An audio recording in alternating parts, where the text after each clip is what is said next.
एक महीना बाकी हो सीमैट के लिए, तो किस तरीके से पढ़ना चाहिए। देखिए, आपको ये तो पता होगा कि सीमैट में आते हैं हमारे पास 100 क्वेश्चंस, ठीक है, 100 क्वेश्चंस एंड 400 मार्क्स, ठीक है।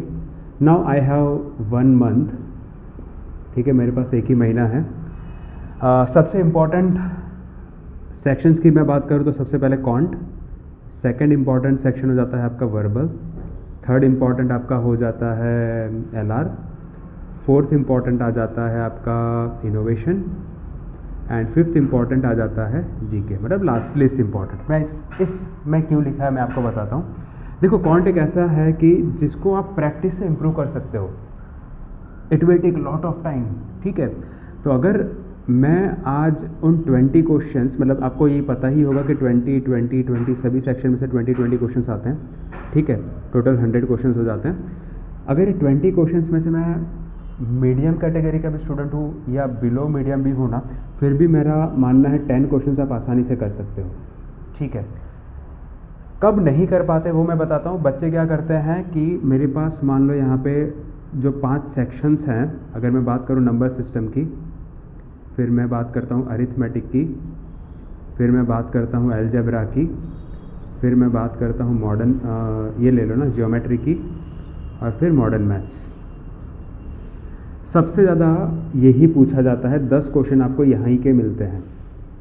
लोग क्या करते हैं, इन 10 क्वेश्चन पे फोकस करते नहीं है, 10 टॉपिक पे या 8 टॉपिक पे फोकस करते नहीं और बाकी सब पढ़ते रहेंगे जो सबसे कम पूछा जाता है। नंबर सिस्टम के 2 से 3 क्वेश्चन आते हैं और वो ऐसे क्वेश्चन होते हैं काफ़ी बार नहीं हो पाते हैं।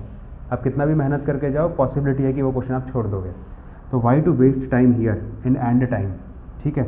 सबसे ज़्यादा फोकस आपका अरिथमेटिक पर रहना चाहिए, ठीक है। उसके बाद अलजेब्रा में 2 टॉपिक सबसे ज़्यादा इंपॉर्टेंट है, लीनियर एंड क्वाड्रेटिक। अगर मुझे पेपर इजी बनाना है तो इन दोनों में से ही आता है, ठीक है। हाँ, मुझे थोड़ा सा पेपर ट्रिकी बनाना है तो मैं चले जाऊँगा लॉग के पास, मैं चले जाऊँगा इनइक्वालिटी के पास, तो पेपर थोड़ा सा ट्रिकी बन जाता है। उसके अलावा जो इन 2 टॉपिक के अलावा जो यहाँ पे दूसरा इंपॉर्टेंट आ जाता है वो आ जाता है एपी, अरिथमेटिक प्रोग्रेशन, एपीजीपी वाला प्रोग्रेशन आ जाता है, ठीक है। तो ये 3 पे आपका फोकस होना चाहिए, linear equation, quadratic, arithmetic progression. उसके बाद बात करते हैं, देखो ज्योमेट्री में क्या है ना, थोड़ा सा लोग चेंजेस करते रह रहे हैं। इसमें 1 से 3 क्वेश्चन आपको अलजेब्रा से देखने को मिलेंगे। ज्योमेट्री की अगर बात करूँ तो ज्योमेट्री में मेंसुरेशन पहले पूछा जाता था, बट कभी लास्ट 2 सालों से मैंने एक चीज़ नोटिस की है कि ये लोग सिलेंडर, कोन और स्फीयर, इन 3 से क्वेश्चन थोड़ा ज़्यादा पूछ रहे हैं। ये लास्ट 2 साल का बता रहा हूँ, लास्ट 5 साल का देखोगे तो यू विल सी कि मेंसुरेशन वाले पार्ट में से ज़्यादा क्वेश्चन आ रहे हैं। उसके बाद अगर मैं बात करूँ मॉडर्न मैथ्स में प्रोबेबिलिटी, परमुटेशन कॉम्बिनेशंस, पीएनसी की बात करें तो वही इंपॉर्टेंट है। सेट्स कभी कभी इधर पूछते हैं, कभी कभी वो एलआर में ले जाते हैं, ठीक है।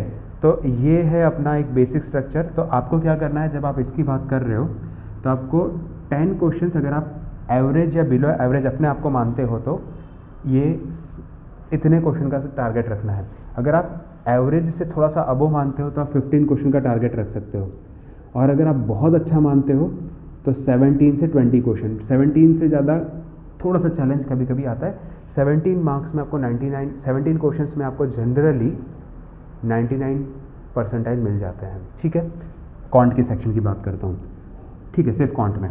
नाउ वर्बल की मैं बात करूँ तो वर्बल में क्या होता है कि लास्ट 1 मंथ में ऐसा तो नहीं कि आप वोकैबुलरी बहुत ज़्यादा इंप्रूव कर पाओगे। हाँ, मैं ये कहूँगा कि कुछ फ्रेजेस जो हैं, राइट, फ्रेजेस और ग्रामर, इन दोनों पे थोड़ा सा ज़्यादा फोकस कर लेना, क्योंकि ग्रामर के क्वेश्चंस आते हैं अच्छे खासे, मतलब 4-5 क्वेश्चंस तो आ ही जाते हैं, और थोड़ा सा आरसी कर लिया तो you will be able to do it.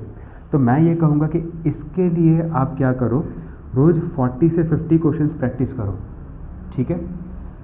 40 से 50 क्वेश्चंस रोज़ आपको मैं यहाँ पे बताऊँ, अगर ये है तो 40 से 50 क्वेश्चंस आप इसके लिए प्रैक्टिस करो। इससे ज़्यादा कर सकते हो तो बढ़िया है, बट इतने तो करने पड़ेंगे क्योंकि लास्ट 1 मंथ है इसलिए, ठीक है।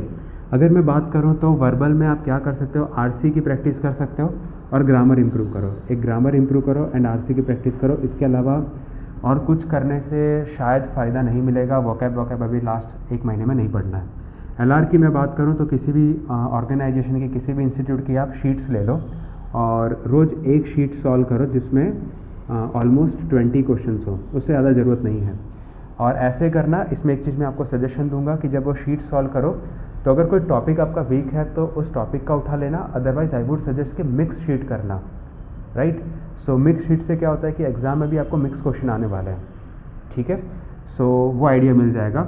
जनरली बच्चों के मैंने जो देखा है यहाँ पे 15 तक लाना बहुत बड़ी बात नहीं है, 10 से 15 आराम से आ जाते हैं, 15 to 10 मार्क्स आराम से आ जाते हैं। LR में तो मैंने देखा है 15 प्लस लाना बहुत बड़ी बात नहीं होती है काफ़ी स्टूडेंट्स के लिए।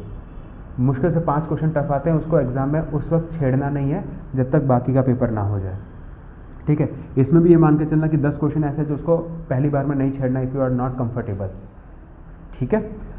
अब आते हैं इनोवेशन में। इनोवेशन में बाय डिफ़ॉल्ट मैंने ये देखा है कि जो कॉमर्स फील्ड से हैं या जिन्होंने शायद BCA लेके रखा है, ये BBA वगैरह लेके रखा हुआ है, इनका एक सब्जेक्टिव होता है। तो व्हाट आई फेल्ट कि 15 प्लस क्वेश्चन तो वो आराम से कर पाते हैं क्योंकि ये बेस्ड ऑन दी छोटी छोटी डेफिनेशंस होते हैं, ठीक है। बहुत कम क्वेश्चन यहाँ पे लाइक 3 से 4 क्वेश्चन ही शायद मैंने देखे होंगे जो करंट अफेयर से लिंक कर रहा होगा इनोवेशन, अदरवाइज बहुत स्टैटिक क्वेश्चंस होते हैं, कुछ डेफिनेशन से कुछ टर्म्स के बारे में ही क्वेश्चन आते हैं, ठीक है।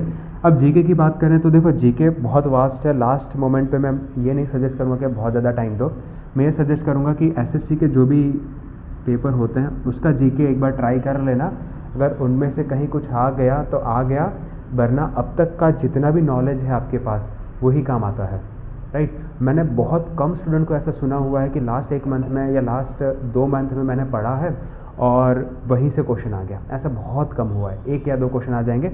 तो मैं सजेस्ट करूंगा इसको दिन के 30 मिनट से ज़्यादा मत देना, ज़्यादा से ज़्यादा मैं तो 15 मिनट ही बोलूँगा, बट वो थोड़ा सा एग्जाजरेट कर दूंगा मैं चीज़ों को, इसलिए मैं कहूँगा कि 15 से 30 मिनट इसको दे दिया, 30 मिनट इसको दे देना है क्योंकि ये थोड़ा सा थियरी वाला पार्ट है, ये दोनों ही थियरी वाला पार्ट है, ठीक है। तो जब कभी कॉन्ट वगैरह कॉन्ट और LR को साथ में करना क्योंकि वहाँ पे आपको दिमाग लगाना है। जब वो करते करते आपको नहीं मज़ा आ रहा है तो बीच में ये 2 सब्जेक्ट उठा लिए, समझ में आया। जैसे ये 2 सब्जेक्ट, मान लो कि मैंने 1 घंटा कॉन्ट पढ़ा, मैं थक गया, मैं थोड़ा सा जीके देख लूँगा 15 minute, that will be the break time for me. फिर वापस मैंने LR किया 1 घंटे या 30 minutes, I would suggest 20 question 1 घंटे दे देना, बट वो 30 मिनट में हो जाता है, 30-40 मिनट में हो जाता है।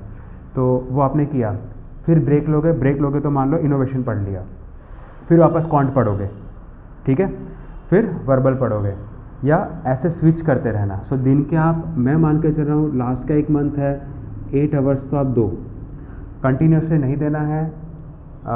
स्विचिंग टेक्निक यूज़ करनी है, इसको हम दूसरा नाम भी देते हैं, सैंडविच टेक्निक भी नाम दे सकते हो, कि सबसे पहले मान लो कॉन्ट पढ़ा 1 घंटे, फिर थोड़ा सा ब्रेक लिया, उसमें जीके देख लिया, फिर LR पढ़ा या कॉन्ट पढ़ा वापस, अप टू यू।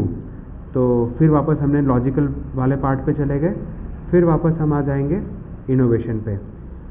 कोई स्टूडेंट ऐसा बोलेगा कि मेरे से इतने सारे सब्जेक्ट रोज़ नहीं होंगे, डोंट वरी। तो फिर आप क्या करो, 2 सब्जेक्ट पकड़ो, कॉन्ट पकड़ो तो वर्बल ले लिया, फिर दूसरे दिन कॉन्ट पकड़ो तो जीके ले लिया, बट जीके के साथ इनोवेशन भी ले ही लेना। समझ में आया, ठीक है। ये मैंने एक बेसिक स्ट्रक्चर बना दिया है, इसकी मदद से आप खुद बनाओगे अपना टाइम टेबल और उसको फॉलो करो, ठीक है। कोई भी प्रॉब्लम हो तो आप कमेंट में बता सकते हो। Thank you so much. जय हिंद, वंदे मातरम।